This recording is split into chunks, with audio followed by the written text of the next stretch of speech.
اعوذ باللہ من الشیطان الرجیم، بسم اللہ الرحمن الرحیم۔ MS نیوز HD5 کے ناظرین السلام علیکم۔ امید ہے آپ لوگ سب خیریت سے ہوں گے۔ آج کا ہمارا مین ٹاپک ہے سپریم کورٹ کے فیصلے اب صدارتی آرڈیننس کے ذریعے ختم کیے جائیں گے، یہ مکمل اب کنفرم ہے، اور عدالتی نظام ختم۔ اس کی تفصیلات آپ کو بتاؤں۔ سب سے پہلے آپ کو بتاؤں کہ 17 رکنی بینچ نے جو 3 رکنی کمیٹی بنائی تھی، کیا اسے ایک صدارتی آرڈیننس ختم کر دیا اور قاضی فیضی نے اسے سجدہ ریز ہو کر قبول کر لیا۔ پاکستان کا عدالتی نظام اس وقت بہت برے متاثر ہے، اور عدالتی نظام کو صرف قاضی فیضی سے اپنی انا کے خاطر پاکستانی نظام کو تباہ و برباد کرے، جس پر دیگر جج بھی خاموش ہیں، اور 18 جج خاموش ہیں، اور 18 ججوں کی خاموشی پاکستانی قوم کبھی نہیں بھولے گی۔ آپ جانتے ہیں کہ عدالتی آزادی اتنی ضروری ہے جتنا مچھلی کو پانی کی ضرورت، اس لیے پاکستانی عوام کو عدالت پر اب اعتبار نہیں رہا۔ اب قاضی فیضی صاحب نے صدارتی آرڈیننس کے ذریعے جو 3 رکنی کمیٹی تھی اسے قبول کر لیا اور سجدہ ریز ہو گئے، اور PTI کی لیگل ٹیم کی ناکامی اور بدترینی کی وجہ سے قاضی فیضی کو یہ کامیابی ملی ہے۔ سلمان اکرم راجہ سے لے کر حامد خان، بیرسٹر سلمان اکرم، ابو ذر نیازی اور سلمان صفدر، یہ سب مل یہ عمران خان کے دشمن ہیں۔ عمران خان کو اپنی لیگل ٹیم کوئی ایماندار یا دنیا سے کسی اور ملک سے باہر لوگوں کو منگوانا چاہیے جو پاکستان میں موجود ہیں۔ وہ PTI کی لیگل ٹیم دشمن ہے اور عمران خان کی دشمن ہے۔ میں وی لوگوں میں چیخ کر میرا گلا پھٹ گیا، لیکن ایکس پر بھی پوسٹنگ کر PTI ندیم حیدر پنجوتا کون سلمان اکرم سب کو یہی پوسٹ کر رہا ہوں کہ قاضی فیضی صاحب کا جو 3 نشستوں والا اسے چیلنج نہیں کیا گیا۔ اب قاضی فیضی نے PTI کو ٹھیک کیا، اور اس میں خوش ہوں۔ PTI نے اب قاضی فیضی نے اچھی کر، اور جو PTI سے بعد میں سیٹ دی گئی اس کو بعد میں قاضی فیضی سے نظر ثانی کی درخواست منظور کر لی، اس کی سماعت ہوگی، لیکن PTI کی 3 چھین جانے والے بلہ چھین جانے والا ابھی تک فیصلہ نہیں۔ PTI کو فوری طور پر عدالتی نظام سے اعتبار اور عدالتی نظام کا بائیکاٹ کر دیں اور انٹرنیشنل کورٹ میں جانا چاہیے۔ PTI کے انٹرنیشنل کورٹ پاکستان کا عدالتی نظام ختم اور منصور شاہ کے اسٹیبلشمنٹ کے ساتھ ڈیل ہو چکی ہے، یہ ذرائع کا کنفرم دعویٰ ہے۔ آپ بتائیں کہ ایک صدارتی آرڈیننس 17 رکنی بینچ کا فیصلے کا ختم کر دیا، جو سپریم کورٹ کا فل کورٹ بیٹھا تھا اس فیصلے کو ختم کر دیا۔ اس فیصلے کی کوئی اوقات نہیں، صرف صدارتی آرڈیننس کے ذریعے وہ فیصلہ کیا جائے گا۔ اب صدارتی آرڈیننس آئے گا، کسی کو پسند ہوگا اس کو صدارتی آرڈیننس فیصلہ ہوگا۔ اب اسپیکر قومی اسمبلی اور PTI کے دور میں جب صرف رات کے 12 بجے عدالتی نظام کھل گیا تھا، لیکن عدالت کے فیصلوں کی دھجیاں اڑائی ہیں، 13 رکنی بینچ کے فیصلے کی دھجیاں اڑائی جا رہی ہیں۔ ابھی تک مسعود نے PTI کو لڑنے کی۔ اسپیکر قومی اسمبلی نے عدالتی نظام کے منہ پر تماچا مارا اور عدالتی نظام ابھی تک اٹھ نہیں۔ قومی اسمبلی کے اسپیکر لا صادق نے اپنے سپریم کورٹ کے 8 رکنی بینچ کو پیروں کے تلے رون دیا اور جیسے منصور علی شاہ کے منہ پر تماچا مارا۔ ابھی تک جیسے منصور علی شاہ کو سمجھ نہیں آ رہی کہ میں تماچے کا جواب کیسے دوں۔ تقریروں میں کہتے ہیں کہ میں اپنے فیصلے پر عمل درآمد کراؤں گا، ہمت ہے تو عمل درآمد کرائے۔ پاکستانی قوم دیکھ رہی ہے، ننگا ناچ ہو رہا ہے، اس پر پاکستانی خاموش ہے، کیونکہ پاکستانی قوم مردہ قوموں کے کوئی حقوق نہیں ہوتے۔ نظام الدین نے یہ کہا تھا، سلطان نظام الدین نے۔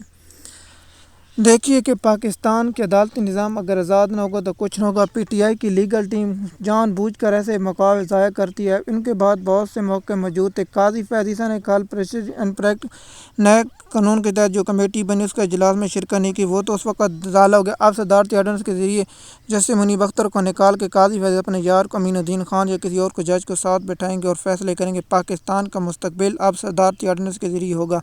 میں تو کہتا ہوں پاکستان کے سپریم کورٹ کے چیف جسٹس نواز شریف اور جسٹس مریم نواز، جسٹس مریم روزیب، جسٹس اینا بٹ اور جسٹس ثانیہ امان اور جسٹس حمزہ شہباز شریف اور جسٹس سلمان شہباز اور دیگر نون لیگ کے خاندان ہوں، اور چیف جسٹس بلاول بھٹو اور جسٹس عاصمہ بھٹو اور بختیار بھٹو اور عاصمہ بھٹو اور چیف جسٹس زرداری کو ہونا چاہیے۔ پاکستان کے عدالتی نظام کو فوری طور پر ختم کر دینا چاہیے، اور اسلام آباد ہائی کورٹ کے chief justice Sharjeel Memon, Lahore high court کے چیف جسٹس مرتضیٰ وہاب اور chief justice Sindh high court کے ڈاکٹر عاصم کو ہونا چاہیے، اور پشاور میں چیف کمران ٹسوری، اسلام آباد کے اور دیگر ججوں کو بھی نون لیگ اور پیپل پارٹی کے ارکانوں کو دینے، اور سیشن کورٹ میں نون لیگ اور پیپل پارٹی کے ورکروں کو رکھنا چاہیے۔ پاکستان کا عدالتی نظام مذاق بن کے رہ گیا۔ دنیا میں پاکستان آج عدالتی نظام کو زوال پذیر نشان ہے۔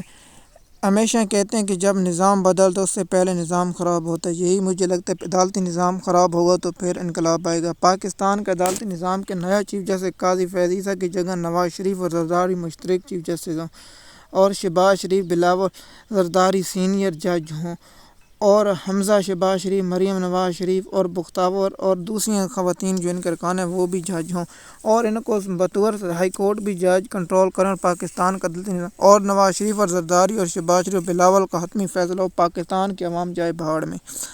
پاکستان کا عدالتی نظام جو تباہ کیا جا رہا ہے، اس کے پیچھے کیا وجہ آپ لوگ سب جانتے ہیں۔ آپ لوگوں کو معلوم ہے پاکستان کا عدالتی نظام پاکستان کا ایک نظام ہے، جس طرح رانا ثناءاللہ نے کہا ہے کہ سسٹم کی موت ہوگی، کہ ایک طرح عمران خان کی موت ہوگی۔ آپ کیا چاہیں گے؟ آپ کے 20 دن رہ گئے، آپ اپنا عہدہ کریں اور ریٹائر کریں، تاکہ پاکستان کی تاریخ میں لکھا جائے گا قاضی فیض عیسیٰ نے پاکستان کے بدترین چیف جسٹس ہیں۔ یہ میں نے کہہ رہا تھا، بلوچستان بار کیئر کریں، اور پاکستان بار کونسل جو احسن بھونلا اور اعظم نذیر ترڑ وزیر جو قانون ہے 47 کا، اس کے وزیر قانون کہہ رہے ہیں، اور بار کونسلوں کو پاکستان عدالتی نظام ننگا ناچ پر دیکھ رہے ہیں لیکن خاموش ہیں۔ یاد رکھنا کہ بنگلہ دیش کے وزیر اعظم نے بھی کہا تھا میں عوام کو کچل دوں، اس کے بعد عوام نے جو حال کیا، بنگلہ دیش وزیر اعظم ابھی تک لاپتہ ہیں، معلوم ہے وہ انڈیا میں پائی جاتی ہیں۔ لیکن پاکستان کے معیشت کے جو حالات ہیں، اسے کیسے کنٹرول کیے جائیں گے؟ حکومت جو بھی چاہے، لیکن اس کے بعد جو بھی ہو، کیا عمران خان کو یہ کچھ کر پائیں گے؟ نہیں، کیونکہ آپ جانتے ہیں پاکستان کا عدالتی نظام یہ بھی کر کے دیکھ لیں، کیونکہ وہ ہوتا وہی ہے جو منظور خدا ہوتا ہے۔ یہ زمین پر چال چلے تو اللہ آسمان پر چال چلے، اللہ سب سے بہتر چال چلنے والا۔ سورۃ العمران۔ تم سے پہلے قومیں اس لیے تباہ ہوئیں کیونکہ ان لوگوں نے انصاف نہیں کیا۔ جب ان سے کوئی بڑا جرم کرتا انہیں چھوڑ دیا جاتا، جب چھوٹا جرم کو اسے سزا دی جاتی۔ آج ہی پاکستان میں یہ نظام چل رہا ہے۔ اللہ کے رسول پاک صلی اللہ علیہ وسلم نے یہ ارشاد فرمایا تھا کہ تم سے پہلے قومیں اس لیے تباہ ہوئیں کیونکہ ان لوگوں نے جب ان سے کوئی بڑا جرم کرتا اسے چھوڑ دیا جاتا، اور چھوٹا جرم کرتا اسے رگڑ دیا جاتا۔ مثال کے طور پر زرداری کرپشن کی اور نواز شریف نے کرپشن کی، عدالتوں میں چلا اور نیب ترمیم کے ذریعے انہیں ختم کر دیا، اور جو مظلوم جو چوری کرتا ہے اسے سزا نہیں دیتی، اور 20-25 سال عدالتوں کے بعد ریلیف ملتا ہے۔ سپریم کورٹ کا نظام ڈھانچوں کو اس طرح خراب کیا جا رہا ہے تاکہ آنے والی نسلیں پاکستان میں کوئی انویسٹمنٹ نہ ہو۔ پاکستان میں اگر قانون و لاء نہ ہو، ہمارے پڑوسی دیش میں بھارت میں ایک سپریم کورٹ، 2 سپریم کورٹیں پاکستان میں بنائی جا رہی ہیں، جو پاکستان کے عدالتی نظام پر ایک بڑا سوال ہے۔ عدالتی نظام کو تبدیلی لانے کے لیے جو بلاول زرداری نے بیان دیا تھا، وہ کہتے ہیں کہ عدالتی نظام کی اصلاح کرنی، آپ کو سیشن کورٹوں کی اصلاحات کرنی چاہیے، اپنے من پسند جج نہیں لگانے چاہیے۔ ایک عمران خان کی مقبولیت، عمران خان کو راستہ روکنے کے لیے یہ سب مافیا اکٹھے ہیں۔ بے شک حق کی فتح ہوگی اور جو ناحقوں سے ناکامی ہوگی۔ دیکھتے ہیں پاکستانی قوم یہ تماشا دیکھتی رہے گی اور انشاءاللہ دیکھتی رہے گی۔ بنگلہ دیش قوم نے اپنا نظام بدلا اور اپنے نظام پہ ہی کیا، اور سری لنکا نے نظام اور دنیا کے انقلاب ہے۔ پاکستانی قوم صرف ایک شخص ان کے لیے جیل میں سڑ گل رہا ہے، وہ عمران خان ہے۔ میں عمران خان سے درخواست کرتا ہوں اس قوم کے لیے اب جیل میں جو 14 ماہ سے سڑ گل رہے ہیں، اس کا قوم آپ سے کبھی انتظار نہیں کرے گی۔ 9 فروری کے الیکشن کے بعد پاکستانی قوم خاموش تماشائی بنی ہوئی، اور پاکستانی نظام جو ہے اس پر پاکستانی قوم کو شرم آنی چاہیے۔ عدالتی نظام انسانی حقوق متاثر ہو رہے ہیں، جی لوگوں کو اٹھایا جا رہا ہے، اغوا کیا جا رہا ہے، سب کچھ کیا جا رہا ہے۔ آج صدارتی آرڈیننس جاری ہو گیا اور فوری طور پر عمل ہو گیا۔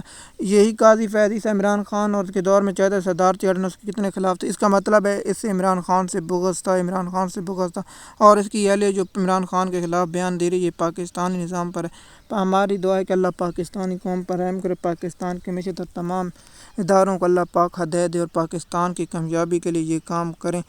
نواز شریف اور جو چیزیں چل رہی ہیں، ہم اس کی تفصیلات اگلے ویلاگ میں بتائیں۔ آپ ہمارے چینل کو سبسکرائب تک آپ کو وقت ملے۔ شکریہ۔